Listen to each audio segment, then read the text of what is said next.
ही Amravati special Sambarwadi बघा, मस्त खुसखुशीत झाली आहे आणि ही सांबारवडी तुम्ही प्रवासात घेऊन जाऊ शकता, महिनाभर टिकते। या पद्धतीने केली तर संपेपर्यंत खुसखुशीत राहील, नरम पडणार नाही। ही सांबारवडी कोथिंबीरेपासून केली जाते आणि कोथिंबीर या दिवसांमध्येच चांगली मिळते। विदर्भात कोथिंबीरेला सांबार म्हटलं जातं। सांबारवडी तर करणार आहोतच, मिरची चटणी सोबत खाऊ शकतो आणि अमरावतीमध्ये याची चटपटी चाट कशी केली जाते तेही पाहणार आहोत। जय गजानन माऊली प्रिया मराठी रेसिपीमध्ये सर्वांचे खूप खूप स्वागत। चला तर रेसिपीला सुरुवात करू। तर त्यासाठी लागेल 2 कप मैदा। मैदा घेताना तो चाळून घ्या। आता त्यामध्ये घालू चवीनुसार मीठ।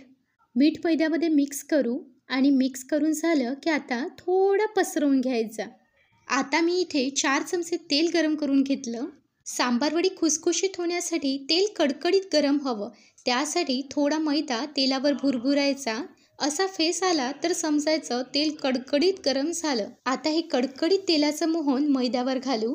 तेल गरम असल्यामुळे आधी चमच्याने मिक्स करावं आणि नंतर हाताने तेल मैद्याला चोळून चोळून मिक्स करून घेऊ।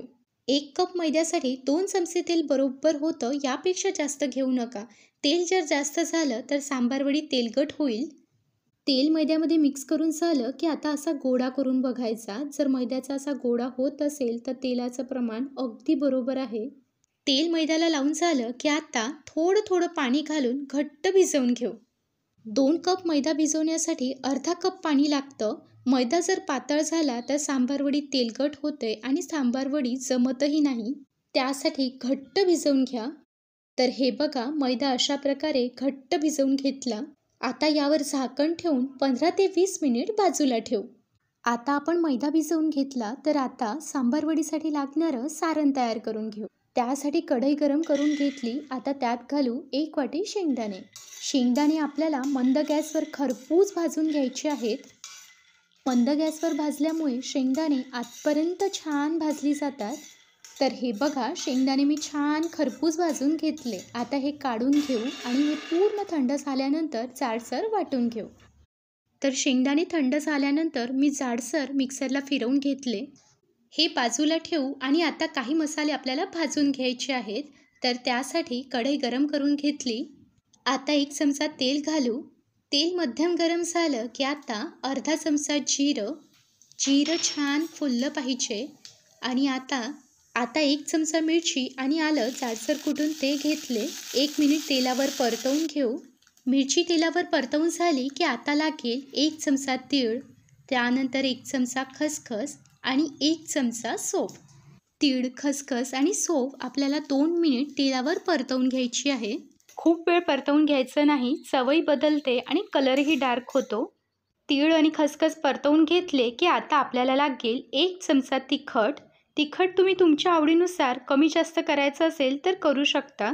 आता त्यानंतर अर्धा चमचा हळद, आता अर्धा चमचा धने पावडर, त्यानंतर अर्धा चमचा जिरे पावडर, भाजलेल्या जिऱ्याची पावडर, त्यानंतर अर्धा चमचा गरम मसाला, आता 2 चमचे साखर आणि त्यानंतर 1 चमचा लिंबू पावडर। लिंबू पावडरच्या ऐवजी तुम्ही आमचूर पावडर पण घेऊ शकता। त्यानंतर चवीनुसार मीठ। आता हे सर्व मिक्स करू आणि यात काही तिखट, मीठ, मसाल्याच्या गाठी असतील तर त्या मोडून घ्याव्यात। मसाल्याचा एखादा खडा राहिला तर तो सांबारवडी खाताना लागू शकतो, म्हणून खडा असेल तर तो मोडून घ्यावा।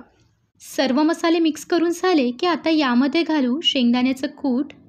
आपण शेंगदाणे खरपूस भाजून घेतले होते, तरीही शेंगदाण्याचं कूट असं 2 मिनिट मंद गॅसवर भाजून घेऊ, त्यामुळे ते आणखी भाजलं जातं। सांबारवडी खाताना ते कुरकुरीत लागतं आणि सांबारवडी जास्त दिवस टिकते। तर शेंगदाण्याचं कूट मी 2 मिनिट मंद गॅसवर भाजून घेतलं, ते आता काढून पूर्ण थंड करून घेऊ। तर या ठिकाणी शेंगदाण्याचं कूट थंड झालेलं आहे। आता आपल्याला लागेल कोथिंबीर। तर मी इथे 5 वाटी कोथिंबीर घेतली। कोथिंबीर घेताना ती कोरडी घ्या, जर ओलसर असली तर सांबारवडी खूप दिवस टिकतही नाही आणि सांबारवडी खुसखुशीत न होता तुमची सांबारवडी नरम पडू शकते। आता ही कोथिंबीर थंड झालेल्या शेंगदाण्यामध्ये मिक्स करू। आता कोथिंबीर घेताना उद्या आपल्याला सांबारवडी करायची असेल तर आदल्या दिवशी कोथिंबीर स्वच्छ धुवून सुती कापडावर रात्रभर पसरवून ठेवावी आणि दुसऱ्या दिवशी कोथिंबीर कोरडी झाल्यानंतर बारीक कापून घ्यायची। तर कोथिंबीर आणि शेंगदाण्याचं कूट मी मिक्स करून घेतलं. आपलं सांबारवडीचं सारण तयार झालं. आता सांबारवडी करायला सुरुवात करू. तर आपला मैदा बघा चांगला भिजलेला आहे. आता याचे 2 भाग करून सारखे उंडे तयार करू. मैदा चांगला भिजलेला असेल तर लाटताना तो खाली चिपकत नाही, त्यामुळे त्याला मैदा किंवा पीठ लावण्याची गरज पडत नाही. मी या ठिकाणी आपण पुरीला घेतो तेवढा उंडा घेतला. याच प्रकारे सर्व उंडे तयार करून घ्यायचे. आता यावर झाकण ठेवून लाटून घ्यायचा. लाटताना मैदा किंवा पीठ वापरायचं नाही, ते तेलात पडून तेल खराब होतं. लाटताना कडा दाबत एकसारखं फुलका करतो त्याप्रमाणे लाटून घ्यायचं. ही अमरावती स्पेशल सांबारवडी फक्त मैद्यापासून केली जाते. यामध्ये बेसन पीठ मिक्स करायचं नाही. तर हे बघा आपण पुरी करतो त्यापेक्षा थोडा मोठा आणि असा पातळ लाटून घेतलं. आता याच्या मधोमध आपण तयार केलेलं 2 चमचे सारण घालू. सारण मस्त भरपूर घालायचं. सारण भरताना असा हात ठेवायचा, त्यामुळे ते इकडे तिकडे न पसरता व्यवस्थित भरल्या जातं. सारण भरून झालं की आता एक कडा फोल्ड करू. कडा फोल्ड केल्यानंतर असं बोटाने थोडं प्रेस करून घ्यायचं. आता दुसरी कडा फोल्ड करू. ही कडा पण थोडंसं प्रेस करून घ्यायचं. आणि आता ज्या साईडला सांबारवडी बंद करायची आहे त्याला थोडं पाणी लावून घ्यायचं, त्यामुळे ती व्यवस्थित बंद होते, सुटत नाही. आता ही बाजू सारणवर ठेवून बोटाने तिथे थोडंसं दाबून घ्यायचं आणि आता त्याचा हलक्या हाताने रोल करायचा. पाणी लावलेली बाजू व्यवस्थित पॅक करायची, नाहीतर ती तेलात सुटू शकते. तर हे बघा सांबारवडी अशा प्रकारे पॅक केली जाते, त्यामुळे त्यातलं सारण बाहेर निघतच नाही. आता बाकीच्या सांबारवडी तयार होईपर्यंत ही सांबारवडी ओलसर कापडाखाली झाकून ठेवायची, त्यामुळे ती वरून कडक होणार नाही. आता आणखी एक करू. पुरीला घेतो त्यापेक्षा मोठा उंडा लाटून घेतला. आता त्याच्या बरोबर मधोमध 2 चमचे सारण घालू. सारण घालताना असा हात ठेवायचा, त्यामुळे ते व्यवस्थित भरल्या जातं. आता याच्या दोन्ही कडा फोल्ड करू. एक कडा फोल्ड करून झाली की तिथे थोडंसं प्रेस करायचं, त्यामुळे ते व्यवस्थित पॅक होतं. आता दुसरी कडा फोल्ड करू. आता ज्या साईडला आपल्याला सांबारवडी बंद करायची आहे त्याला थोडं पाणी लावून घेऊ आणि आता दुसरी साईड सारणावर ठेवू. आता तिथे थोडं दाबून घ्यायचं आणि हलक्या हाताने रोल करू.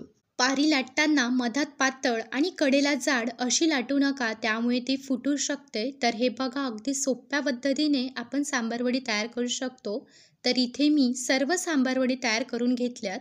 आता सांबारवडी तळून घेऊ. तर त्यासाठी तेल गरम करायला ठेवलं. तेल मध्यम गरम हवं. थोडा मैद्याचा गोळा टाकून तेल चेक करून घ्या. तेल मध्यम गरम झालं की आता एक एक सांबारवडी तेलामध्ये सोडू. गॅस हा मध्यम ठेवायचा. तेल जर जास्त गरम असेल तर सांबारवडी वरून लालसर होईल आणि तेल जर तापलेलं नसेल तर सांबारवडी तेलकट होईल. आता मिनिटभरामध्ये बघा सांबारवडीचा कलर थोडा बदलला. आता सांबारवडी पलटवून घेऊ आणि आता मध्यम गॅसवर सांबारवडीला सोनेरी कलर येईपर्यंत तळून घेऊ. तर हे बघा सारखं हलवत मी सांबारवडी तळून घेते आहे. कलर बघा. आता सांबारवडी छान खुसखुशीत होण्यासाठी, नरम पडू नये त्यासाठी ती सोनेरी कलरवर तळून घ्यायची. तर हे बघा मध्यम गॅसवर मी सांबारवडी तळून घेतली. आता काढून घेऊ. यापेक्षा जास्त डार्क कलरवर तळून घेऊ नका. सांबारवडी तेलातून काढताना जरा मिनिटभर तरी कढईला लावून ठेवायचा, त्यामुळे त्यातलं जे जास्तीचं तेल असतं ते निघून जातं, त्यामुळे सांबारवडी तेलकट होणार नाही. आता याच पद्धतीने सर्व सांबारवडी तळून घ्यायच्या. तर हे बघा सर्व सांबारवडी मी तळून घेतल्यात. एकसारखं हलवत तळून घेतल्यामुळे सांबारवडी एकसारखी तळल्या जाते. आता ही सांबारवडी आपण मिरची चटणीसोबत खाऊ शकतो. प्रवासातही घेऊन जाऊ शकतो. महिनाभर टिकते. तशीही खायला खूप मस्त लागते. बघा काय मस्त खुसखुशीत झाली. सारण पण छान भरपूर भरल्या गेलं. आणि आता आपल्याला जर याची चटपटीत चाट करायची असेल तर ती कशी करायची ते पाहू. 2 सांबारवडी कुस्करून घ्यायच्या. जरा जाडसर तुकडे करून घ्यायचे. तुम्हाला आवाजावरनं समजत असेल की सांबारवडी छान खुसखुशीत झाली. सांबारवडी कुस्करून झाली की आता त्यावर घालू भरपूर सारं गोड दही आणि आता लाल तिखट भुरभुरायचं. त्यानंतर भाजलेल्या जिऱ्याची पूड भुरभुरायची आणि आता भरपूर सारे बारीक शेव. आता यावर घालू चिंचेची चटणी आणि आता लाल आणि हिरवे बारीक शेव. यावर घालू बारीक कापलेला कांदा आणि आता बारीक कापलेली कोथिंबीर. तर तयार आहे अमरावती स्पेशल सांबार वडी चाट. दिसायला जेवढी छान दिसते आहे तेवढी चवीला पण खूप भारी लागते. सांबार वडी करताना काही टिप्स लक्षात ठेवायच्या. कोथिंबीर घेताना ती कोरडी घ्या. ओलसर असेल तर सांबार वडी नरम पडते आणि खूप दिवस टिकतही नाही. सांबार वडी बंद करताना पाणी लावून व्यवस्थित बंद करून घ्या, त्यामुळे ती तेलात सुटणार नाही. मध्यम गॅसवर तळून घ्या, त्यामुळे ती तेलकट होणार नाही. आणि सांबार वडी थंड झाल्यानंतर हवाबंद डब्यामध्ये भरून ठेवा, त्यामुळे ती खुसखुशीत राहील, नरम पडणार नाही. तर कशी वाटली सांबार वडीची रेसिपी कमेंट करून सांगा आणि नक्की करून बघा. आवडली तर लाईक करा, शेअर करा. तुम्ही तुमच्या फॅमिली फ्रेंड्ससोबत करू शकता आणि सबस्क्राईब केलं नसेल तर नक्की करा. चला तर भेटू अशाच मस्त रेसिपीमध्ये. तोपर्यंत जय गजानन माऊली.